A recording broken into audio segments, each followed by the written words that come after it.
There's a very specific time printed on millions of seniors' nights, and that time is 3 in the morning, not 2, not 4, 3. And if it keeps happening to you, you've probably already asked your doctor about it and been told something like, that's just part of aging. Or you've searched for it online and found the same 5 tips recycled over and over again. But today, I want to go somewhere different with this conversation. Because after working with seniors for years, I can tell you with confidence, waking up at 3 a.m. is rarely random. It is not meaningless. And in many cases, the real reason has nothing to do with what most people assume. In fact, one of the 7 things I'm going to share with you today, the one I saved for last, involves something that happens inside your body every single night that almost nobody talks about. Something invisible, something that rarely comes up in a standard doctor's visit. And when you hear it, I think it is going to completely change the way you think about your sleep. So stay with me through the full video, because if you jump off early, you will miss the piece that may matter most. Now, before we dive in, I want you to do something right now. Think about what it feels like when you wake up at that hour. Is it a sudden jolt? Is it heat in your chest? A wave of anxiety for no reason? Or do you just open your eyes completely alert as if someone flipped a switch? Remember that feeling, because by the end of this video, you are going to understand exactly what your body was trying to tell you. My name is Dr. Franklin, and this channel is built on one belief: that seniors deserve real, clear, honest information about what is happening inside their bodies. Not vague reassurances, not complicated jargon, just the truth explained in a way that actually helps. Today, we are going to go deep on one of the most common complaints I hear from adults over 60. Waking up at the same time every night, usually somewhere between 2 and 4 in the morning. Here is what we are covering: 7 specific reasons your body keeps pulling you out of sleep at that hour. For each one, I will tell you what is happening physically, why it hits harder after 60, what it feels like from the inside, and most importantly, what you can actually do about it. Before we get into this, I would love to hear from you. Where are you watching from today? Drop your city or country in the comments below. I read every single one, and it really helps me see who is part of this community. Let us begin. Reason 7, your body's internal organ clock is sending you a signal. This one is something very few people in Western medicine talk about, and yet the science behind it is surprisingly solid. Your body does not run on one single clock. It runs on many clocks. Every major organ in your body has its own rhythm, its own peak hours of activity. Your heart, your lungs, your kidneys, your digestive system, they all follow a schedule. And according to both traditional medical wisdom and modern chronobiology research, the liver is most biochemically active between roughly 1 and 3 in the morning. That is when your liver works hardest on its overnight jobs, filtering the blood, processing metabolic byproducts, and breaking down substances you consume during the day. Now, here is where this becomes critical for seniors.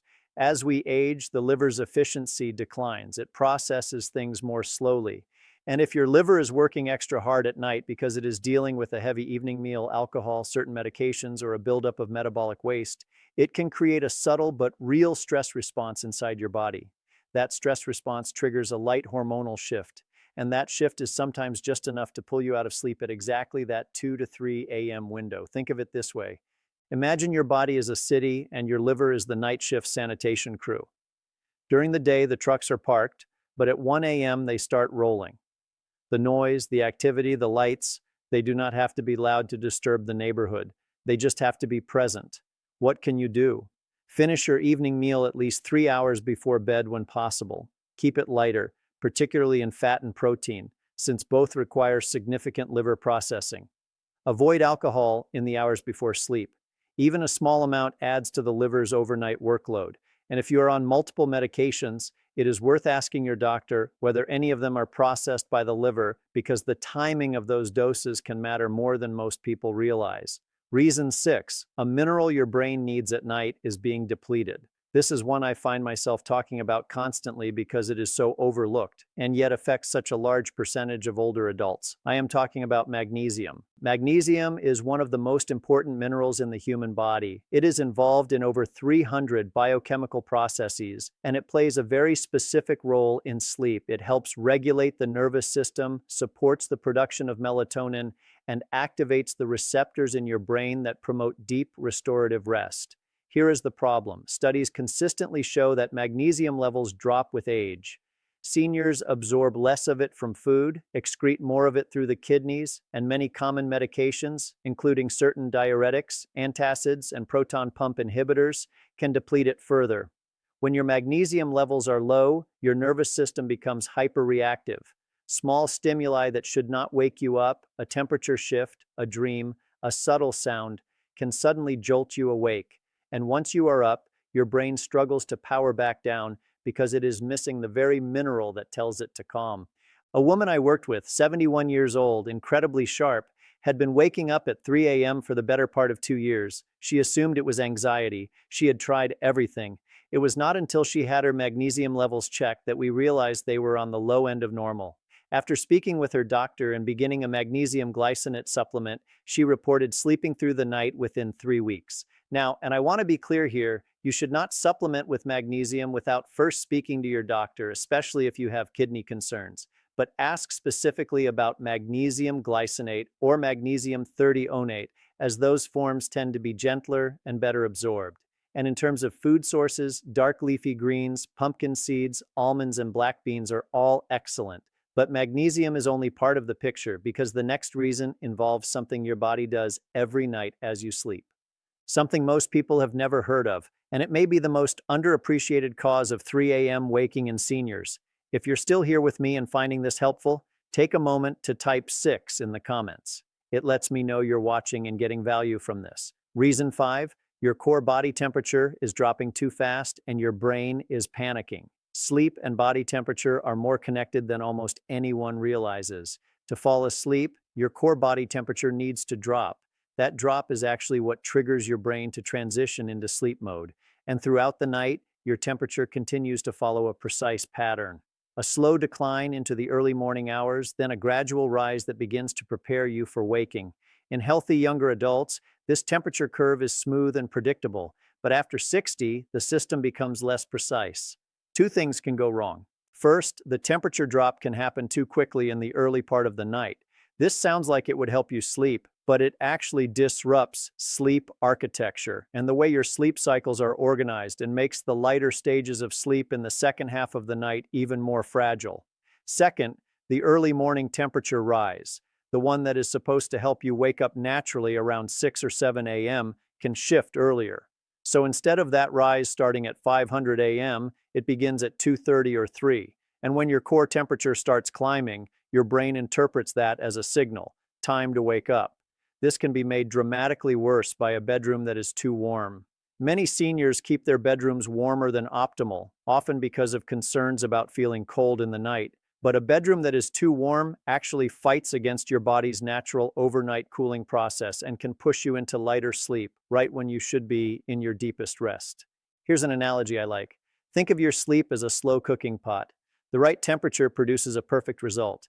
If the heat is too high, the cycle is disrupted. Things finish too early and spill over. The research consistently suggests a bedroom temperature between 65 and 68 degrees Fahrenheit, roughly 18 to 20 degrees Celsius, is ideal for sleep in older adults. If that sounds cold, try it for 1 week with a warm blanket and light pajamas rather than a hot room. Many seniors are genuinely surprised by the difference. If what I'm sharing is making sense, if you are starting to see your sleep in a different way, please press the like button right now. It takes 1 second and it helps this video reach other seniors who are lying awake tonight with no idea why. And if you have not subscribed yet, do that too. I put these videos out because I genuinely believe this information saves lives. Now, let us keep going because we are getting into the reasons most doctors never mention. Reason 4, your gut is talking to your brain and the conversation is happening at 3 a.m. This one surprises almost everyone, but the science on it is growing rapidly. You have probably heard of the gut-brain connection. Researchers now understand that your gut and your brain are in constant communication through a network called the gut-brain axis. This is a two-way information highway involving your vagus nerve, your immune system, and billions of nerve cells lining your digestive tract. What most people do not know is that this communication does not stop when you fall asleep. In fact, gut activity has its own circadian rhythm, and parts of it peak in the nighttime hours. When the gut microbiome, the community of bacteria living in your digestive tract, is out of balance, it can generate inflammatory signals that travel directly to the brain via that gut-brain highway. Research in the past decade has linked gut dysbiosis, which is an imbalance in gut bacteria, to disrupted sleep cycles, increased nighttime waking, and reduced time in deep sleep. And here is the connection to seniors specifically. The gut microbiome becomes less diverse with age.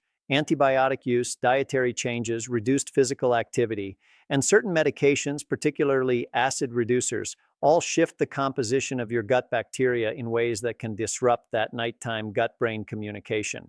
The result, an increase in low-grade biological noise at night. Your brain is receiving slightly agitated signals from your gut during exactly the window 2 to 4 a.m. MI when your sleep is naturally lightest.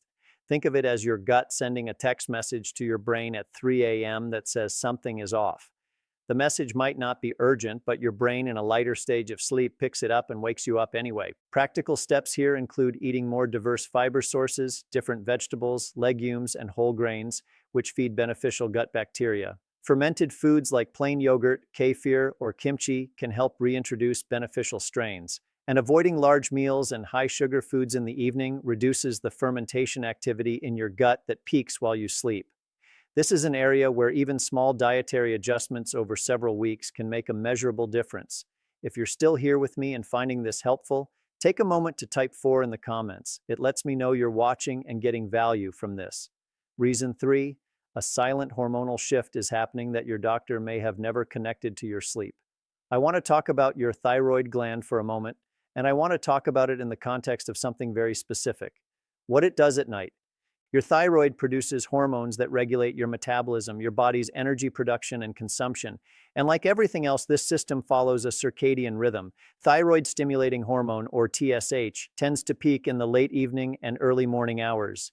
This is your body's way of preparing for the metabolic demands of the coming day. In people with perfectly functioning thyroid systems, this peak is smooth and goes completely unnoticed. But millions of seniors have some degree of subclinical thyroid dysfunction. High, meaning their levels are technically within the normal range, but are not optimally balanced.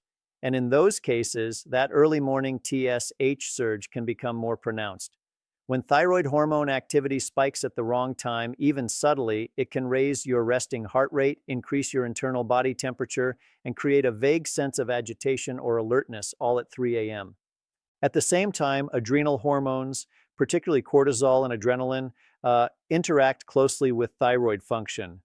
If your adrenal system has been chronically stressed, both systems can fall out of sync in a way that generates that wide awake, heart racing, mind spinning feeling in the early morning hours. One man I want to tell you about, 68 years old, had been waking up every morning between 3 and 4 for over a year. His standard blood work always came back fine. But when he asked specifically for a fuller thyroid panel, including T3 and reverse T3, not just TSH, his doctor found a pattern consistent with subclinical thyroid dysregulation. After treatment adjustments, his early morning waking resolved almost entirely within 2 months. If you have been waking at 3 a.m., especially if it comes with a racing heart, inner heat, or a restless, anxious feeling you cannot explain, it is worth asking your doctor for a complete thyroid evaluation. Not just TSH, a full panel, because the standard test alone can miss important patterns in older adults. Before we begin, take a second and tell me your name and where you're tuning in from. I go through the comments and I genuinely want to know who I'm speaking to and supporting here. Reason 2, your medications may have a schedule conflict. You do not know about this one requires me to be direct with you because it is common, it is fixable, and it is almost never discussed. Many seniors take multiple medications, and those medications were prescribed for good reasons. But medication timing, specifically when you take each drug relative to your sleep cycle, can have a profound and completely unintended impact on when you wake up at night. Let me give you a few specific examples. Certain beta blockers, which are commonly prescribed for heart conditions and blood pressure, are known to suppress melatonin production. When taken in the evening, they can directly interfere with your brain's ability to stay in deep sleep through the early morning hours. Some antidepressants, particularly SSR, is taken in the morning, have their peak metabolic activity in the afternoon and evening hours, which can create a stimulating effect exactly when your brain should be winding down. Diuretics or water pills taken in the afternoon or evening do exactly what you would expect. They increase your urge to urinate in the exact window when you are supposed to be in your deepest sleep. And certain blood pressure medications can cause the blood pressure to dip too low in the early morning hours, triggering a compensatory stress response, a mini internal alarm that wakes you up around 3 a.m. Here is what I want you to do. Make a list of every medication you take, including the time of day you take it. Then sit with your doctor or pharmacist, ideally both, and ask one specific question. Could the timing of any of these medications be contributing to my early morning waking? Not whether the medication is right for you, just the timing. In many cases, a simple shift of a dose by a few hours can dramatically change how your nights go. No new prescriptions, no major changes, just timing. And yet, it is one of the first things that gets overlooked. Reason one, something is happening in your bedroom that you cannot see, and it is quietly dismantling your sleep. This is the one I promised you at the beginning, the one that surprises almost everyone, and I want to take a few extra minutes here because it matters that much. We spend an enormous amount of time thinking about what we do before bed, what we eat, what we drink, how we wind down, and all of that matters, but almost nobody thinks about the bedroom environment itself during sleep. Specifically, what is happening in that room while you are lying in it. Let me start with light. Not the bright light of a television or a lamp. I am talking about something far subtler. The standby light on a television, the blue glow of a cable box, the green LED on a power strip, the numbers on a digital clock across the room. Research published in peer-reviewed sleep journals has found that even low-level ambient light in the bedroom, light that you would barely register as conscious awareness, can disrupt melatonin production and increase arousals from sleep in the later stages of the night. Your eyes, even closed, contain cells called intrinsically photosensitive retinal ganglion cells. These cells detect light even when your eyelids are shut, and they signal your brain. At 300 a.m., when you are in the lightest stage of sleep, that signal can be enough to tip you from light sleep into full wakefulness. Now add to this sound, not loud sounds, subtle, irregular sounds, a refrigerator compressor cycling on and off, a neighbor's car in the distance, the house settling, a partner's breathing pattern shifting. Your brain in the second half of the night is in an extraordinarily sensitive state. It is processing. It is near the surface, and irregular low-level sounds during this window can catch it off guard and pull you fully awake. Here's how I want you to think about this. Imagine your sleeping brain is like a very light sleeper living in an apartment.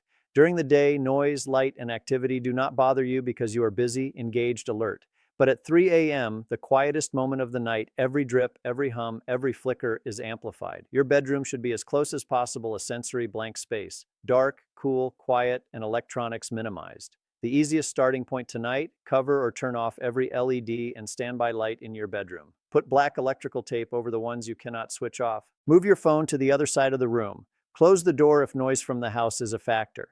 These are small changes, but remember, your sleep is most fragile in the second half of the night. And fragile things need protection, not more exposure. Let me give you the complete picture before we close. Your body waking up at 3 a.m. is not random. It is not just aging, it is a signal. And today we identified 7 possible sources of that signal. 7, your liver's peak activity hour is overwhelming its capacity, and dietary adjustments in the evening can reduce that burden. 6, magnesium depletion is making your nervous system hyperreactive at night, and this is both testable and addressable with your doctor's guidance. 5, your core body temperature regulation is shifting, and your bedroom environment may be making it worse. 4, your gut and brain are in active nighttime communication, and an imbalanced microbiome may be sending disruptive signals during your lightest sleep. 3, a subtle thyroid or adrenal imbalance may be generating an internal hormonal alarm at the wrong time, and a full panel may reveal something a standard test missed. 2, the timing of your current medications may be creating sleep disruptions that are completely fixable without changing the medications themselves just when you take them. 1, your bedroom environment, specifically ambient light, irregular sound, and electronics proximity, may be compromising the most fragile stage of your sleep every single night. In most cases, it is not one of these things alone. It is 2 or 3 working together, layered on top of each other. The good news is that identifying even 1 or 2 and addressing them can shift your sleep significantly. And none of what I described today requires expensive equipment. No surgery, no dramatic lifestyle overhaul, just awareness and the decision to apply it. I want to close with something personal. One of the most common things I hear from seniors who finally start sleeping through the night again is not just I feel rested. It is something bigger than that. They say I feel like myself again because sleep is not separate from your life. Sleep is the foundation that everything else is built on. Your memory, your mood, your balance, your immune system, your ability to engage with the people you love. When sleep improves, everything around it begins to improve with it. You are not too old to reclaim your nights. You are not too old to wake up feeling clear, rested, and ready. You have earned that. And I genuinely believe that for many of you watching right now, one of the 7 things we discussed today is the specific answer your body has been waiting for you to find. The information in this video is for educational purposes only and is not intended as medical advice. Always consult with your physician or qualified healthcare provider before making changes to your diet, supplements, or medication timing. Tonight, choose one thing, just one. Cover the LED lights in your bedroom or ask your doctor about your magnesium levels or shift your evening meal a little earlier. Give it a week. Pay attention. If this video helped you understand something about your body that you did not know before, please share it with one person, a friend, a spouse, a sibling who is also losing sleep and does not know why. Sometimes the most important thing you can give someone is the right information at the right time. And if you want more clear, honest, practical health guidance for living well after 60, subscribe to Dr. Franklin's Senior Health. I am here and I will see you in the next